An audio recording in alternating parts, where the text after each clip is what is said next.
Meu nome é Raquel Bittar e eu apresento o podcast Gestão Empresarial, onde abordo temas e livros interessantes na área de administração. O tema dessa temporada é liderança, uma leitura do livro Gestor pela Primeira Vez, escrito por Lauren Belker e companhia. Hoje vamos falar sobre o capítulo 30, a administração de salários. Devia ser óbvio que descrições de cargo, avaliações de desempenho e administração de salários se encaixam juntas em um plano geral. Elas são projetadas para oferecer descrições precisas do que as pessoas fazem, fazer avaliações justas de seu desempenho e lhes pagar um salário que seja razoável para seus esforços. Todos esses fatores devem combinar uns com os outros e contribuir para os objetivos maiores da organização. Se você tem um programa de avaliação de funcionários, provavelmente tem faixas salariais para cada posição na organização. Como gestor, você trabalha dentro dessas faixas. Faz sentido ter um salário mínimo e um salário máximo para cada posição. Você não pode permitir que ocorra uma situação em que um indivíduo possa ficar no mesmo cargo por anos e receber um salário desproporcional ao que vale a tarefa. É importante garantir que os funcionários de longo prazo tenham conhecimento da situação, especialmente quando se aproximam do teto salarial para a função. Para a maioria das pessoas bem qualificadas, isso não é um problema, pois elas, em geral, vão ser promovidas para outros postos com uma faixa salarial mais alta. Talvez elas não queiram ser promovidas. Talvez elas estejam em seu nível de competência e não consigam lidar com a próxima posição na escada. Essas pessoas precisam saber que há um limite para o que vale a função para a organização. Você precisa dizer a esses indivíduos que, quando eles chegarem ao máximo, o único jeito de ganhar mais dinheiro é se o teto salarial para a função for aumentado. Isso pode acontecer, por exemplo, por meio de um aumento do custo de vida que eleva as faixas salariais em todas as funções em certo percentual. Se isso ocorre, você tem um pouco de espaço para premiar com aumentos salariais. Entretanto, funcionários de longo prazo que permanecem na mesma função por um longo período de tempo e estão no nível salarial máximo precisam ter incentivos continuados. Eles são capazes e devem ser mantidos no emprego. Muitas empresas resolveram esse problema instituindo prêmios financeiros anuais relacionados aos anos de serviço. Outra abordagem é um bônus anual discricionário por desempenho. O programa de administração salarial para todos os outros funcionários geralmente inclui uma recomendação salarial dentro de uma faixa de aumentos salariais, com base no tipo de avaliação de desempenho recebido pelo funcionário. Como os dois procedimentos têm um impacto tão grande um no outro, algumas empresas separam a recomendação salarial da nota da avaliação de desempenho. Assim, a ideia de um gestor de qual deve ser um aumento salarial não pode determinar a avaliação de desempenho feita. Se, como gestor, você faz as duas determinações ao mesmo tempo, vai ficar tentado a obter a resposta que quer e trabalhar ao revés para justificá-la. Continua difícil separar considerações salariais da avaliação de desempenho, mas finalizar os procedimentos com várias semanas ou meses de diferença pode ajudar. Vamos supor que sua empresa tenha faixas salariais para cada função e haja certa limitação sobre o que você pode recomendar. Sem dúvida, as faixas salariais se sobrepõem. Por exemplo, um funcionário veterano em uma função de nível inferior pode receber mais que um funcionário mais novo em uma função de nível mais alto. um funcionário de desempenho excelente em um nível pode ganhar mais que um trabalhador medíocre um nível acima. Justiça. Como gestor, você está preocupado com justiça. Você deve revisar os salários de todas as pessoas subordinadas a você. Pode começar listando todas as funções em seu departamento, de alto a baixo. Você pode, então, escrever o salário mensal ao lado de cada nome. Com base no que você sabe a respeito dos desempenhos profissionais, os salários parecem razoáveis? Há algum salário que pareça fora da curva? Outro método que você pode usar é classificar as funções por ordem de importância para o departamento, como você percebe a situação.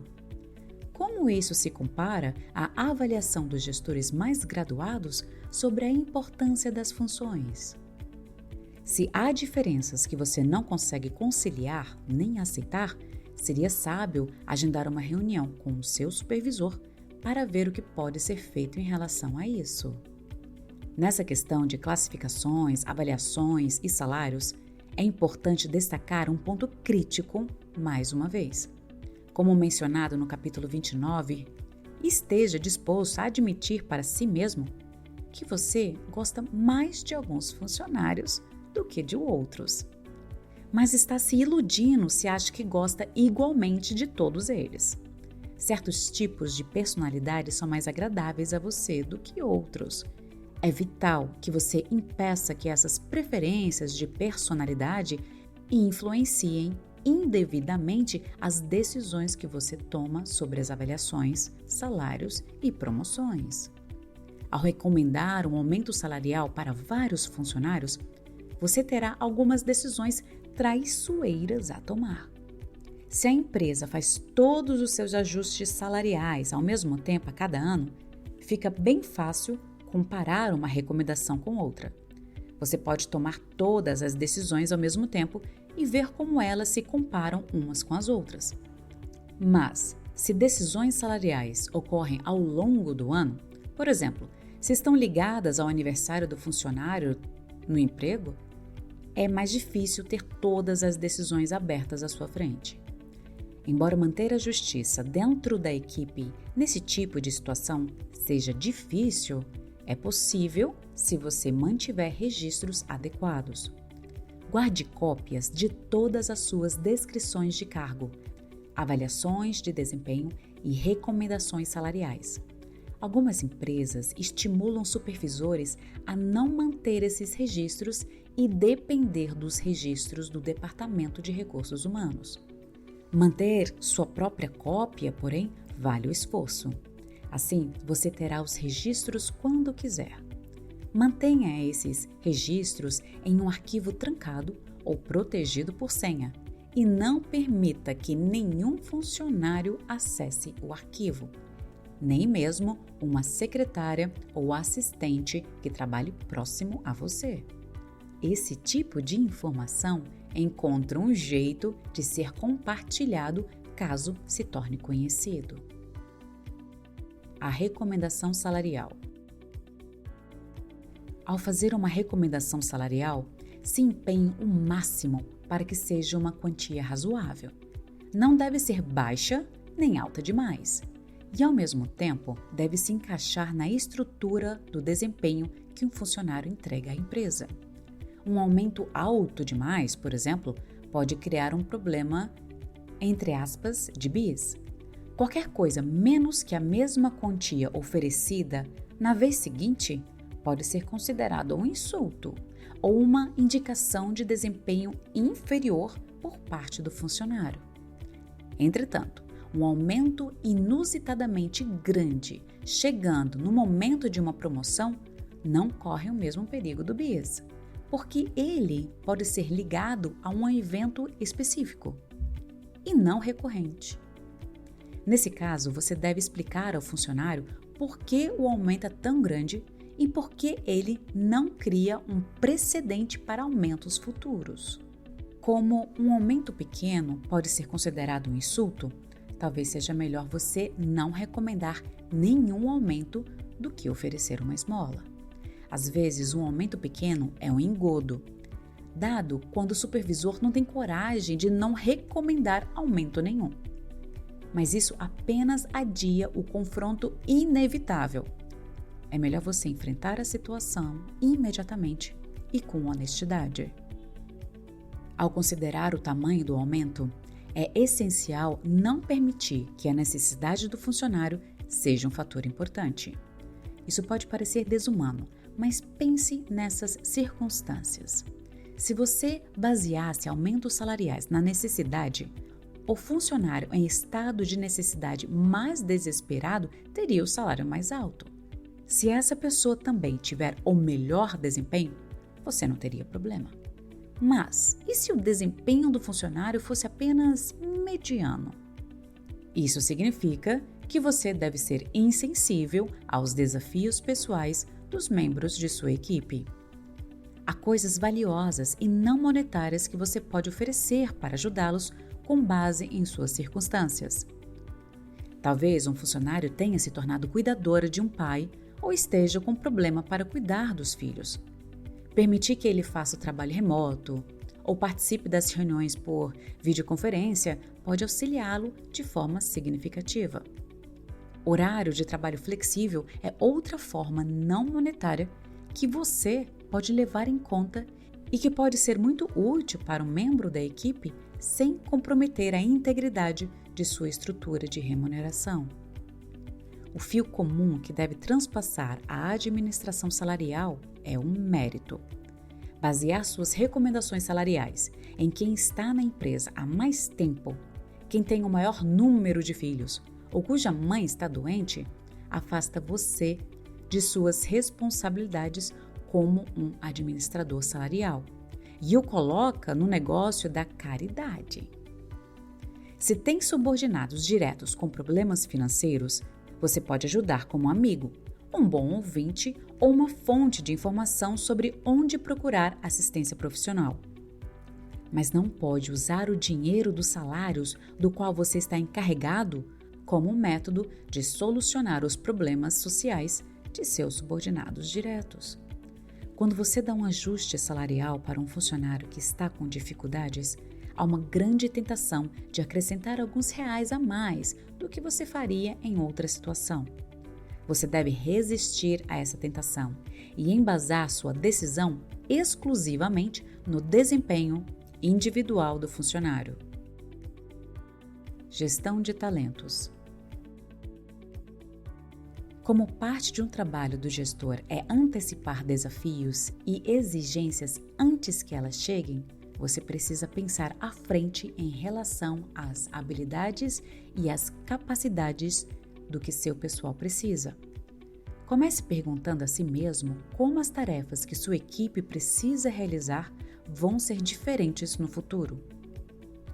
O que você vê à frente que vai fazer com que a missão de sua equipe mude?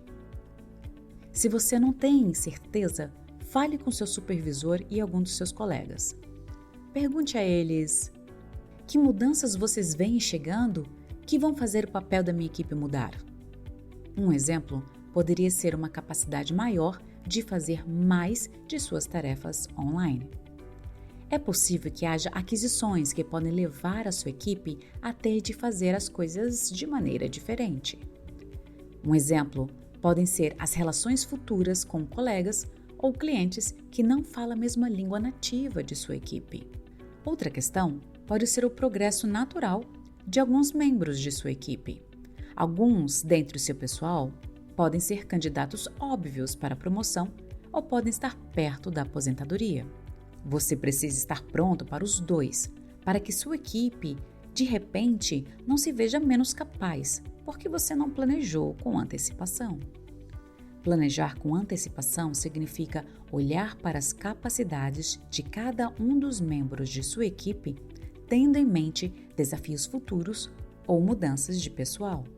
Esse processo não é tão desafiador quanto você pode pensar. O modelo de gestão de talentos, mostrado aqui outra vez, vai deixar isso claro.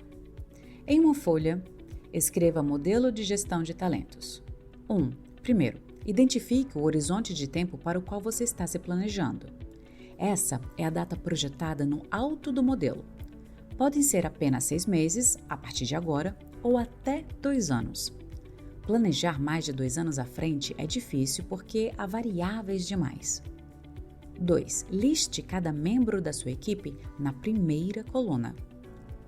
3. Na segunda coluna, intitulada Capacidades Atuais, liste as principais habilidades que eles usam para fazer seu trabalho. 4. Este passo é o que exige mais reflexão. Com as responsabilidades que você vê no futuro para sua equipe, influenciadas por mudanças na organização ou de pessoal, liste as habilidades que eles vão precisar ter no futuro na coluna intitulada Capacidades Futuras Exigidas. Talvez, para alguns dos membros da equipe, nada mude. Isso não é problema. Determinar isso é valioso. Para outros, pode haver a necessidade de acrescentar habilidades que eles atualmente não têm. Liste-as. 5. Agora olhe para as capacidades que cada membro da equipe vai precisar ter e que agora não tem. Essas entram na coluna intitulada Capacidades que Faltam. 6. Em seguida, você precisa determinar como o membro da equipe vai ganhar essas habilidades. Exemplos podem ser treinamentos internos, treinamentos externos, cursos online, acompanhar alguém que tenha essa capacidade, treinamento no trabalho, treinamento cruzado ou qualquer método que você ache apropriado. Essas entram na coluna Meios para desenvolver capacidades que faltam. 7. Sua tarefa final nessa avaliação é determinar se não é realista para um membro da equipe adquirir qualquer das habilidades que serão necessárias. Se esse é o caso, marque na coluna final indicando que essa habilidade vai ter de ser fornecida por outra pessoa ou outro membro da equipe, alguém novo ou um recurso externo. Eis aqui um exemplo.